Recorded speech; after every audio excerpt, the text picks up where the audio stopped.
अब समय है पट्टी खोलने का। दोस्तों नमस्कार, मैं हूं दीपक भांबरी और सबसे पहले मैं रिक्वेस्ट करता हूं कि आज इस वीडियो को आप जरूर अपने ज्यादा से ज्यादा दोस्तों में शेयर कीजिए, क्योंकि इस वीडियो की हिंदुस्तान के कोने कोने में पहुंचने की बहुत सख्त जरूरत है। दोस्तों आज की डेट है 5 मई सन 2020। लॉकडाउन को काफी कुछ दिन हो चुके हैं और आज की न्यूज है 7 रुपए पर लीटर दिल्ली सरकार ने डीजल का रेट बढ़ाया, यानी 1 लीटर डीजल का रेट 7 रुपए बढ़ गया। शराब की एक बोतल जो 100 रुपए की होती थी अब वो 170 रुपए की मिलेगी, यानी 70% रेट शराब में यानी लिकर में बढ़ाया। 1000 रुपए की जो बोतल थी अब उसके लिए आपको 1700 रुपए खर्च करने पड़ेंगे। दोस्तों लॉकडाउन के कुछ दिन बीत चुके हैं और इस तरह की खबरें अब आनी स्टार्ट हो चुकी हैं। दोस्तों डीजल का जो रेट बढ़ा है तो उसका डायरेक्ट असर ट्रांसपोर्टेशन पे पड़ने वाला है।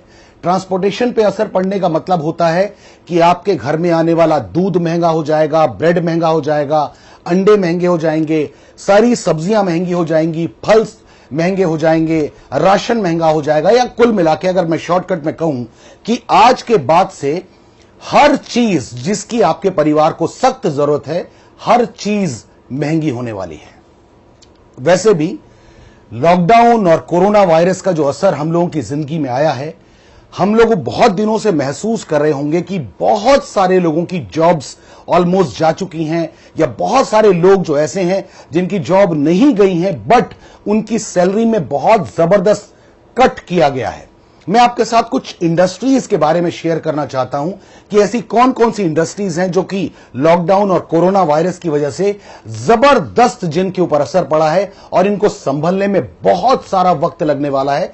कुछ जानकार तो यह भी कह रहे हैं कि इन इंडस्ट्रीज को संभलने में शायद 2-2, 2.5-2.5, 3-3 साल लग जाएं।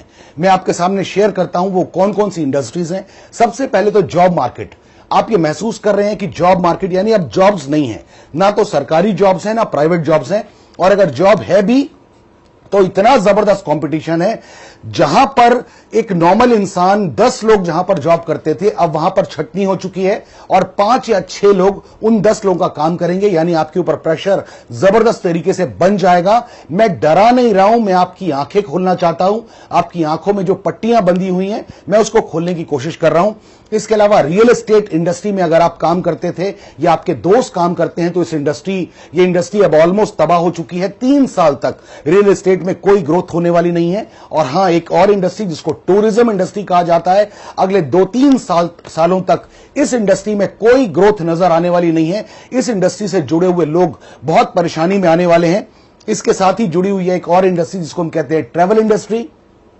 अगर टूरिज्म नहीं है तो ट्रैवलिंग, यानी इतने सारे लोगों ने जो टैक्सीज बनाई हुई हैं, लोग एयरपोर्ट तक आते थे, लोग एयरपोर्ट से होटल्स तक जाते थे, इन सब के पास काम बिल्कुल खत्म हो जाएगा। रेस्टोरेंट, सारे के सारे रेस्टोरेंट ऑलमोस्ट खाली रहने वाले हैं।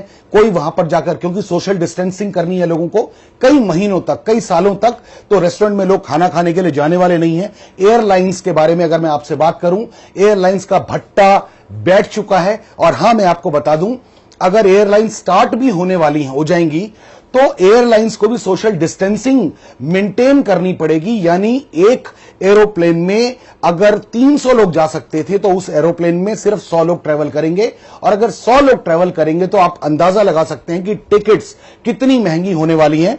इसके अलावा कंस्ट्रक्शन का बिजनेस ऑलमोस्ट खत्म होने वाला है। इसके अलावा ऑटोमोबाइल इंडस्ट्री ऑलमोस्ट खत्म होने वाली है। अप्रैल के महीने में जितनी भी कार कंपनीज थी, एक भी कंपनी की कार नहीं बिकी है, यह आपको बहुत अच्छे से पता होगा।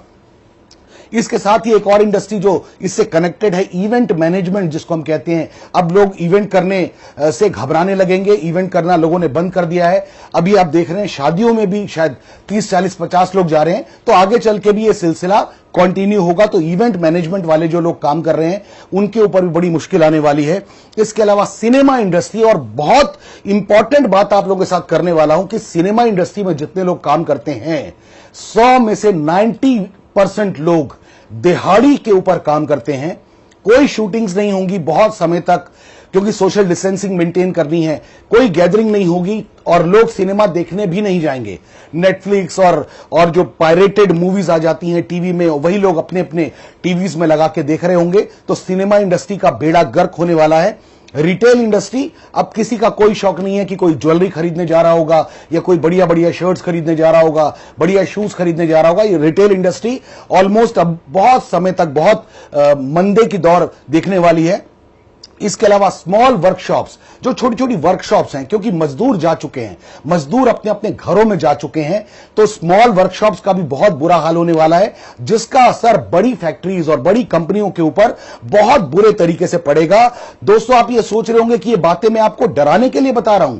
मैं डराने के लिए भी बता रहा हूं और आपकी आंखें खोलने के लिए भी बता रहा हूं, क्योंकि अब वक्त है कि हमको अपनी आंखें खोलनी पड़ेंगी। Right sir. इसके अलावा हॉस्पिटैलिटी इंडस्ट्री, जैसे 5 star hotels, 4 star hotels, 3 star hotels, इन होटल्स में जाके कोई अब खामखा में रुकने वाला नहीं है। इसके अलावा अम्यूजमेंट पार्क के साथ जो लोग, इस इंडस्ट्री के साथ जो लोग जुड़े हुए हैं, उनके ऊपर बड़ा मुश्किल दौर आने वाला है। ऑयल एंड गैस, इस फील्ड से जुड़े हुए जो लोग, क्योंकि अब मैक्सिमम लोग कोशिश करेंगे कि वो वर्क फ्रॉम होम करें और बहुत सारे लोग ट्रैवलिंग नहीं करेंगे, ट्रैवलिंग बहुत कम करेंगे, जिसका असर ऑयल एंड गैस के ऊपर आएगा। अगर सरकार का जो सबसे बड़ा रेवेन्यू जनरेट होता है वो होता है पेट्रोल और डीजल प्लस लिकर, और लिकर के ऊपर सरकार ने क्या रेट बढ़ाया, 70% रेट एक्स्ट्रा हो गया। पेट्रोल डीजल के ऊपर 7 रुपए पर लीटर रेट बढ़ाना क्यों पड़ा सरकार को? क्योंकि अब सरकार को भी पता है कि बहुत सारे लोग कई कई महीनों तक वर्क फ्रॉम होम करेंगे। सरकार जो सब्सिडीज देती है बहुत सारी चीजों में, वो यहां से पैसे कमा के ही दे पाती है। तो अब सरकार के पास भी बहुत ज्यादा पैसे नहीं होंगे लोगों को हेल्प करने के लिए, लोगों को मदद करने के लिए। इसके अलावा लॉजिस्टिक्स एक ऐसी इंडस्ट्री है जिसके ऊपर बहुत असर पड़ने वाला है, क्योंकि जब सामान ज्यादा इधर से उधर नहीं होगा तो लॉजिस्टिक्स इंडस्ट्री के साथ जुड़े हुए लोग परेशानी में आने वाले हैं।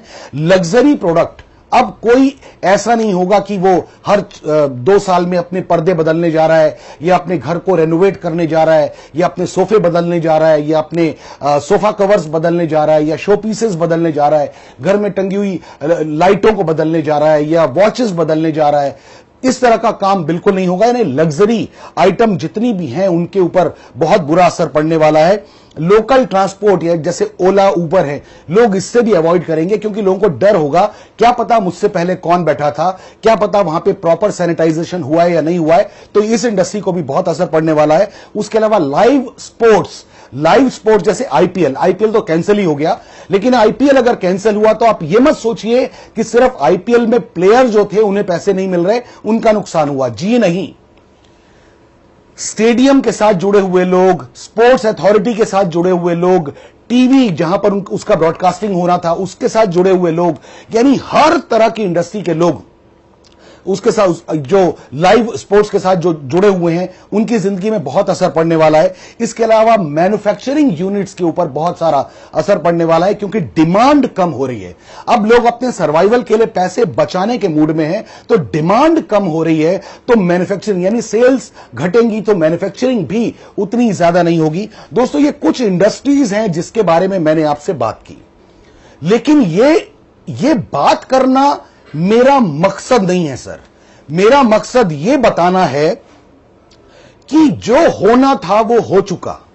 जो कोरोना वायरस का इंपैक्ट आपकी जिंदगी में पड़ना था वो पड़ चुका।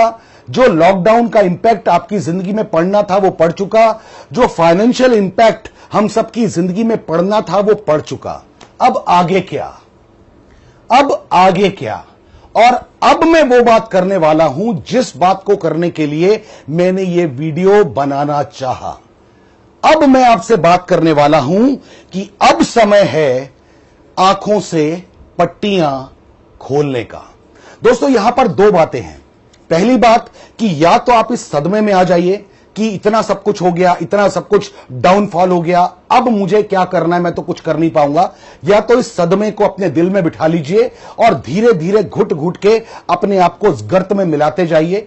या अब वक्त है अपनी आंखों में बंधी हुई पट्टी को खोलने का और अपने लिए नए सोर्स ऑफ इनकम तलाश करने का। दोस्तों, किसी ने कहा है कि ऐसे वक्त में, बुरे वक्त में वही इंसान सरवाइव कर पाएगा, वही इंसान ग्रो कर पाएगा जो इंस्टेंट डिसीजन लेगा और जो इंस्टेंट एक्शन लेगा।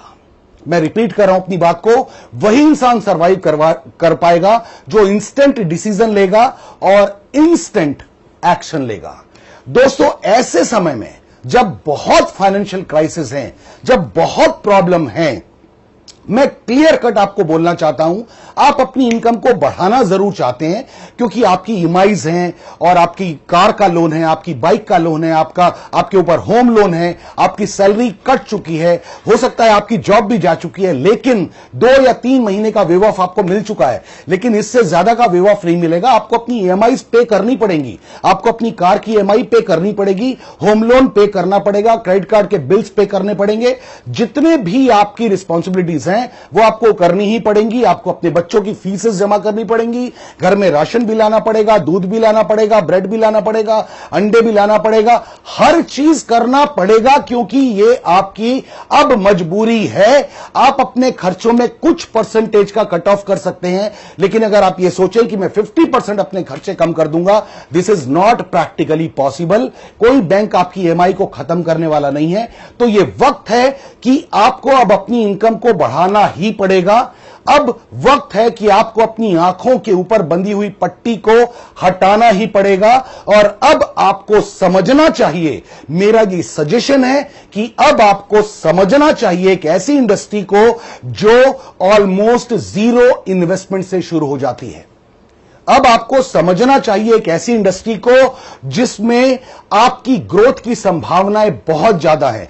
और यह तो मैं यहां तक मैं कहना चाहता हूं, जिस इंडस्ट्री की मैं बात कर रहा हूं उस इंडस्ट्री को कहते हैं डायरेक्ट सेलिंग या नेटवर्क मार्केटिंग या मल्टी लेवल मार्केटिंग या रेफरल मार्केटिंग। इस इंडस्ट्री की सबसे बड़ी खासियत कि यहां पे कोई कैपिटल इन्वेस्टमेंट आपका नहीं है।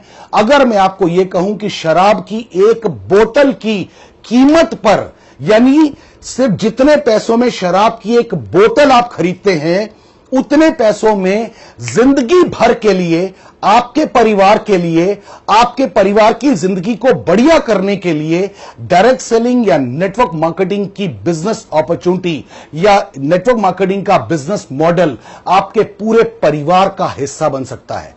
दोस्तों, ये वक्त है जब डायरेक्ट सेलिंग या नेटवर्क मार्केटिंग को आपको अच्छे से समझना चाहिए। भारत सरकार इस इंडस्ट्री को बहुत जबरदस्त तरीके से प्रमोट कर रही है। इस इंडस्ट्री ने पिछले कई सालों में जबरदस्त ग्रोथ की है, पूरी दुनिया में ही नहीं, हिंदुस्तान में भी। और दिल्ली यूनिवर्सिटी में डायरेक्ट सेलिंग या नेटवर्क मार्केटिंग को सिलेबस में शामिल किया गया है, यानी दिल्ली यूनिवर्सिटी के स्टूडेंट्स को डायरेक्ट सेलिंग के बारे में अब पढ़ाया जा रहा है। बहुत सारे स्कूल, बहुत सारे कॉलेज ऐसे हैं जहां पर नेटवर्क मार्केटिंग या डायरेक्ट सेलिंग को एज ए कोर्स अब पढ़ाने की शुरुआत हो चुकी है।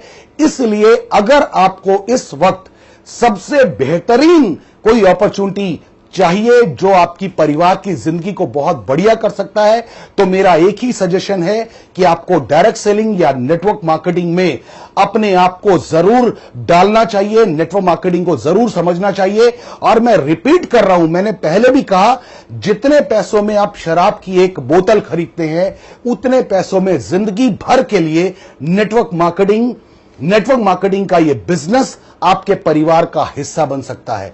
दोस्तों, अब सच में वक्त है आंखों में बंधी हुई पट्टी को खोलने का और इस इंडस्ट्री को समझने का, बहुत अच्छे से समझने का, क्योंकि फिर मैं कहूंगा मातम मनाने से ग्रोथ नहीं होगी।